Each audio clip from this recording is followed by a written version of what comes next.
Thank you, guys. I'm going to give you guys a little preview of my one-man show. Keep your eyes on the shiny object. Prepare yourself for indoctrination and insemination of knowledge. You guys are wondering what this is? It's a baby dick. My parents had it bronzed when I was a baby. Doctor said, "Hey, there's a baby attached to this dick." Thank you. I don't know if this will distract you. It's only the beginning of all the distractions.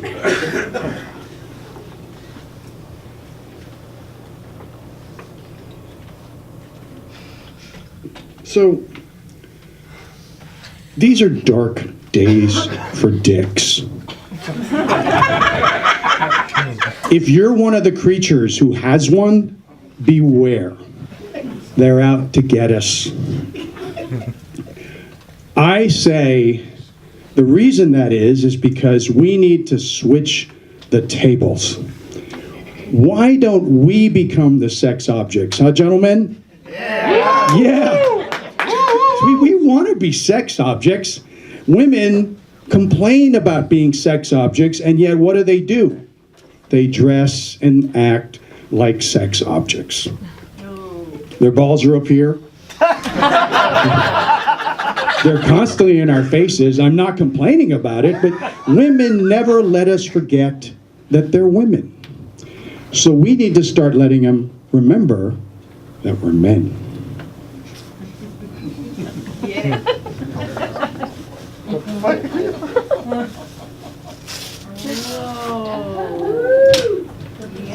Don't be alarmed, ma'am. It's just Photoshop. Let me adjust it. I like it pointing down like a divining rod, always looking for the wet spot. Give you a little bit of this. See, the problem is, most guys dress like schlubs. Like schlubs. It's hard for women to think of men sexually when we are dressed like schlubs. You know, a comic recently took a woman out on a date, went back to his apartment, and for 3 hours were having sex in every possible position. She had so many different orgasms. The next day he called her and he said, "I want to thank you for last night." She said, "You sexually assaulted me." He said, "What? I thought it was consensual." She said, "You ignored my nonverbal cues." That's true. Gentlemen, if now we have to worry about nonverbal cues, we're all screwed. The only person who can use that as a defense is Helen Keller.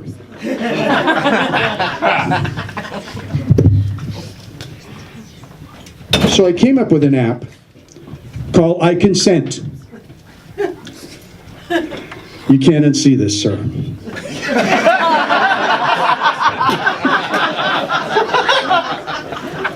This app called I Consent, it checks on the woman every 2 minutes. It says, if you're okay, press 1.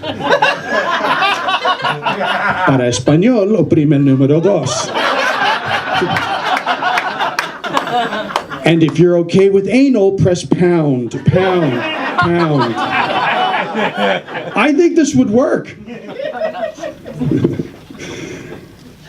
I think somebody mentioned the Battle of the Bulge. I am fighting my own Battle of the Bulge. I'm a one-man Battle of the Bulge. I wear this at the gym. God's honest truth. Why do I do that?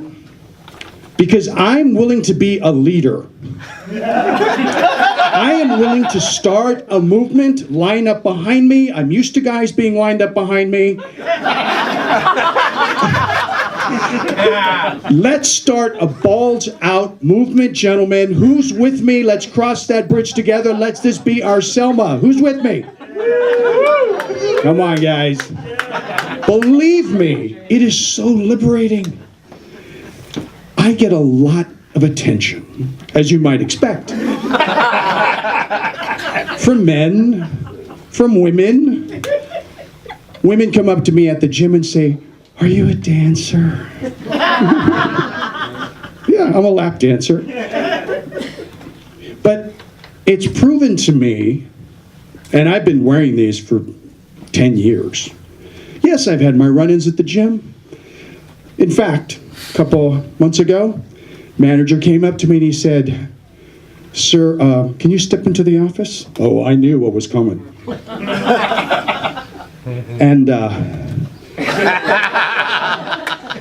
so he said, "You know what? We've had a couple of complaints about your shorts. They say that we can see your penis." I said, "But it's not erect." I said, "If it was erect, I could agree with you." He said, "Sir, yes, but..." I said, "But you allow women to wear shorts like these?" He goes, "Yes, but you're a man." Oh. I said, "Allow me to make my point."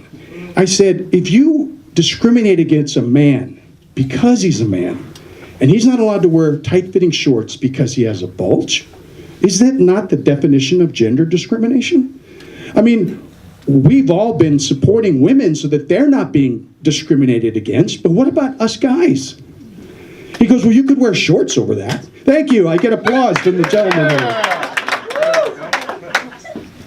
I said, and not only that, I said, "Isn't it body shaming? Aren't you shaming me because I have this?" He goes, "You know, I've never had anybody make those points before." He said, "You know what? I will take it under advisement. I'm going to talk to corporate. I'm going to talk to legal. I'm going to talk to membership. I will talk to all the departments, and I'll get back to you in 2 days." So, of course, I was in pins and needles thinking, okay, well, they're going to kick me out and cancel my membership. A couple of days later, he calls me in the office and says, "Okay, have a seat." He said, I talked to all these departments. We had quite a lot of discussions about it, some quite heated. "And you're okay. You're allowed to wear your shorts." He said, "I'm going to mark it on your account. He is allowed to wear his shorts. If anybody complains, this is the dialogue you're supposed to tell them. Ma'am, we are not allowed to discriminate against anyone based on their gender, and we're a body-positive gym." I'm changing the world. Guys, you don't change the world by conforming. You change the world by rebelling. I mean, if we could have women desire us more, wouldn't that be great? I mean, isn't that what we want? Yeah. But we're all dressed from head to toe. Now, my guys look good in tuxedos and stuff like that, but cargo shorts that are below the knee, triple extra large t-shirts, I mean, yeah, I'm sure most women are not going to be like, "Yeah, baby, I want some of that." But women will spend hours before they even go out to buy groceries. They're very conscious of what they look like. Now, I don't spend hours, but I'm always aware that, you know what, somebody may see me and I want to look good. Was that a picture or was that the light? I think that was a picture. A few days ago, I got my results back from Ancestry DNA. Turns out I'm 12% African American. I'm 5'10". 12% of 5'10" is 9 inches. Ladies, I am the perfect man. 9 inches of black cock with good credit.